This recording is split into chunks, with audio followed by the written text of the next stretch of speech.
So I'm Jeff Bullock, and I wanted to talk a little bit about when is the right time to buy a house. So I've heard different opinions circulating about when you should buy a house and when you shouldn't. So I wanted to clarify some of that so that everybody can have a little bit more understanding behind that. And the biggest thing is it really doesn't matter what is happening at large, what's happening economically, but it really matters what's happening in your personal situation. So we're going to dive right into this and explain when it is a good time to buy. First thing, like I said, it doesn't really matter what the economy at large is doing.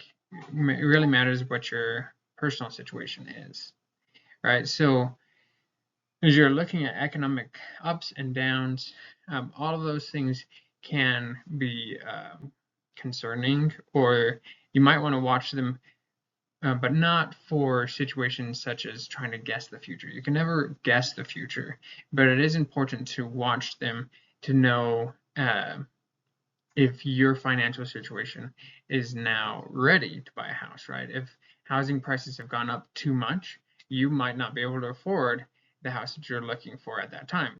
That might mean that you now need to look at more inexpensive houses, or maybe the interest rates have gone up and now you can't afford the monthly payments, right? So each of those are aspects that you need to watch as you're looking into when to buy a house. Like I was saying, with the interest rates, they've been going up and down, right? And interest rates, they're good to watch because that's going to affect your monthly payment or even the amount of money that you have to put down as a down payment, right?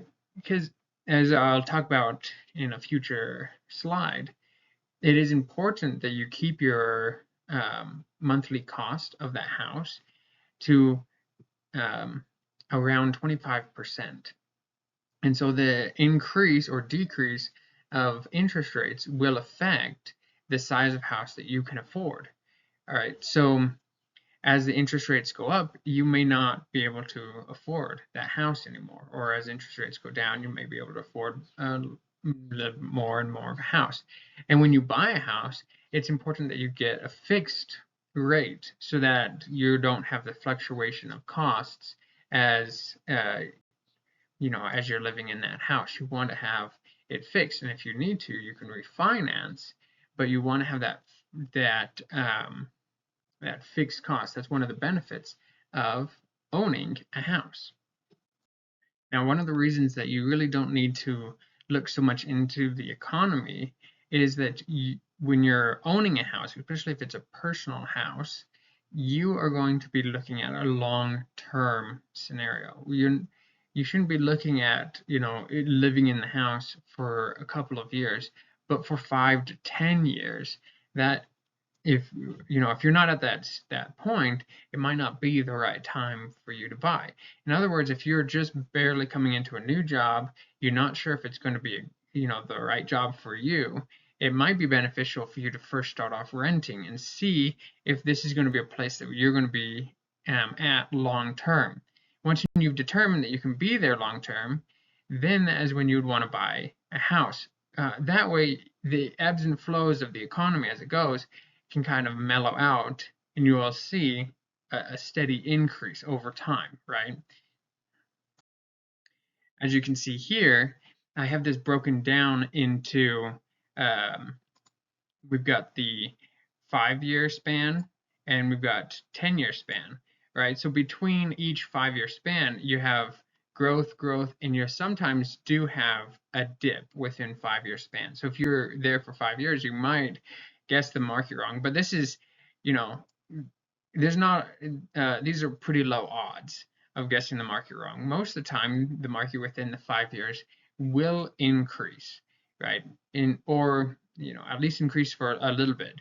These are large increases, large percentage increases from year 1 to year 5, between these two margins. Now, if you're in the house for 10 years, you're not even seeing that dip. Right, so the longer that you're in that house, the more that you'll be able to have those returns, and less you have to be worried about the small economic ups and downs. right? Even if we have some kind of crash or recession, if if you are able to maintain those payments, if it's at 25%, you can continue with those payments until the market fixes itself and goes back to where it needs to be, right? And market over time will grow, will just continue to grow. That's how it works.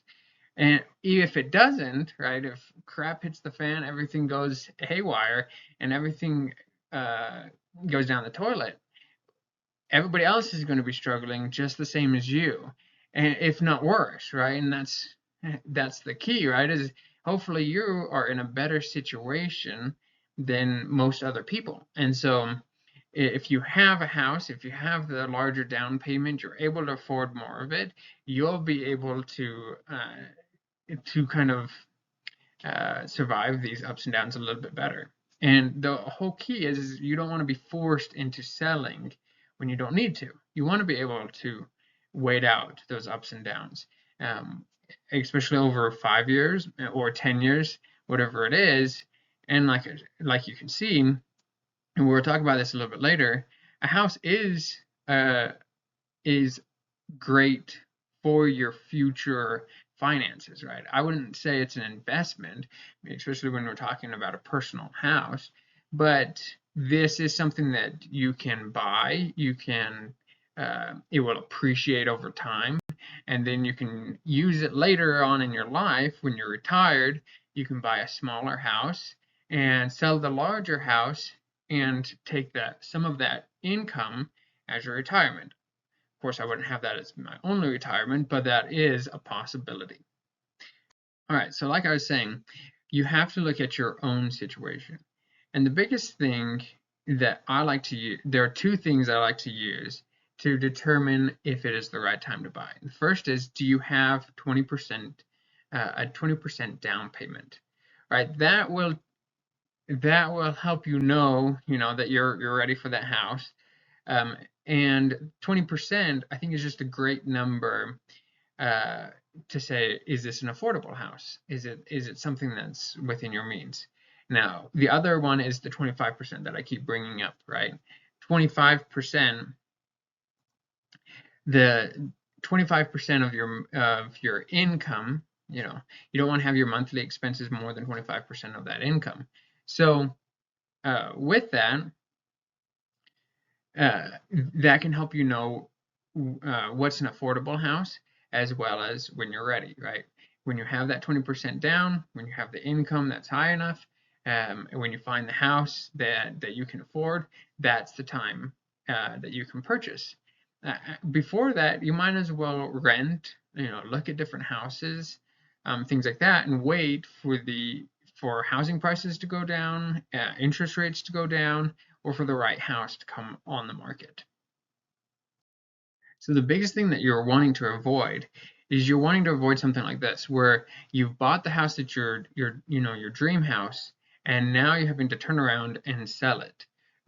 This is even more challenging than just starting off waiting for that moment, right? So you really don't want to do that. And when you're looking at a house, what you're really wanting to look for is something within your means, right? You want to make sure that you do not overspend. These are large purchases, and banks will offer you large loans for them. But those loans, you have to determine, can you afford that loan? In our generation, we're willing to get larger and larger loans, and banks are willing to offer us larger and larger loans. But it's important that we realize, how much can we afford? We don't want to go out and buy that $1 million loan if we don't have the income to support that size of loan. And so it's really important for us to take a step back and say, okay, I know that these people are trying to sell us on this. I know that they are, wanting to make money off of this, but can I afford it? Is this going to be something that, I'm going to be upset about in the future, or is it something that I can stay in for the 5 to 10 year range? And the next thing that you would need to think about when you're thinking about buying a house is, are you ready to buy a house? right. One of the things that we don't often think about is there's a lot of work that goes into your house, or there can be a lot of work that goes into a house.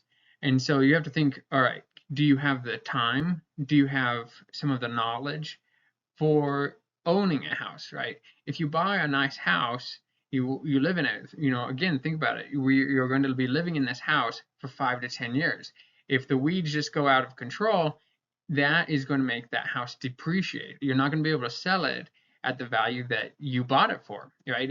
If you're going to have to buy if you're going to have to pay for a mechanic to come in or somebody to come and fix your house all the time, that's going to cost a lot more. That's going to have your monthly cost be way too much for you to afford it. So, are you ready to be able to handle some of those yard chores or some of those daily maintenance jobs that you will have to handle on the day to day to keep your costs low? Now, once when you have determined that you're ready to buy this house, you have the money for it, you might wonder, should you even buy a house? Should you just continue to rent forever? And I would say that there is a lot of benefit to buying a house. The first one is a place to call home, right? It's a place where you can settle down, you can make it your own, you can make the changes, right? With rentals, oftentimes you can't make those changes. And you're never sure if they're gonna, call your contract and, or if they're gonna renew your contract. You could have a long contract set up, but even then, you just don't know. You're not the owner. You don't know what's going to be happening in the future. The next thing is when you have the house, it's easier for you to set in roots and to become part of that community, right? You're going to be there for 5 to 10 years. You might as well become part of that community. And so really owning the house can really help you with that. Whereas with renting, it's always in the back of your mind that you're just renting. You're not there for the rest of your life. You might move at any time. And so it's hard for you to really be part of that community, make long-term changes in your community. The next point here is that when you buy a house, you're building that equity in that house. And if it is your primary residence, your primary house, most of those gains from the appreciation of that house is tax-free. It's not included in your taxes, right? So up to $250,000 as a single person, and as a married person, it is $500,000 that is excluded from your taxes. Now that is a great opportunity for down the road when you do sell that house and you're ready to downsize, right? You're ready to retire. $500,000 of that is not taxed, and the rest of it, everything else, above that 500,000, if you're making more profit than that, is capital gains taxes, which maxes out at 20%. So all that being said, it's really great, a really great way to not have to pay taxes on your income. Right? So it's a really great benefit, especially with such large profit possibilities. The next one is a predictable cost, right? If you think about it, with rent, the rent can always go up. Your landlord might increase your rent whenever they want, whenever it's contractually okay to increase the rent. Even with that, they might change your heating unit and your utilities go up, right? You don't have as much control over your costs, over your expenses as you would if you own the house and you're putting in your own costs. Even when you're owning your house, you will have things break down that you may not have foreseen, and that will change your cost. But it is a little bit more predictable, and it's always important to put away some into savings for those things that might break down. But even with that, it's not going to be, month after month after month or year after year of price hikes, costs changing to that extreme. All right, and if the economy goes crazy, everything goes to crap, right? Then prices might your rental prices might go way too high for you to afford. But if you own the house, you know what your monthly cost will be, at least to a large extent. And the next part is a financial net. You are building that equity, right? And especially if you can get it to that point where you own the house in its entirety, if everything, if uh, challenges happen in your life, you at least have something to fall back that you can say, I at least own my house. I'm not going to be kicked out of my house if whereas if you're renting, you say, I can't pay the rent, well, you can be kicked out, right? But if you own the house, for the most part, you can stay in that house, right? I mean, there's going to be, property taxes and stuff like that, but that is a small amount in compared to what rent would be, right? So especially if you have a house that is within your means, you really can have that as kind of a net where, worst case scenario, you still have a house. Right, and then again, to bring this up again, is the growth potential of the house, right? The housing market, as you saw in the previous slide, huge percentages of growth in the housing market, right? So especially if you're willing to hold it out, right? These are large percentages of gains that can come from holding out on a house. Not that I would say it's an investment, but it is something where you can put your money aside into something that can really benefit you, that can, build this financial net, but then also at the end of your life, when you're ready to downsize, you really can take advantage of that. So I would say that there are so many pros to buying a house that it's really important to look into, but to do it wisely. Don't overextend yourself. Don't go too fast, too soon, right?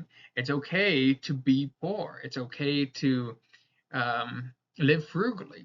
And I think that's something that, my generation has a hard time with. We don't want to live poor. We don't want to be frugal. We want to live the way that our parents have lived. But sometimes it's okay to take a step back, live within your means, live poor, right? And build up a time when you can afford a house and you don't have to worry about it or say, be house poor, like they say. So, again, I'm Jeff Bollock, and this is my presentation on when is the right time to buy a house. Thank you.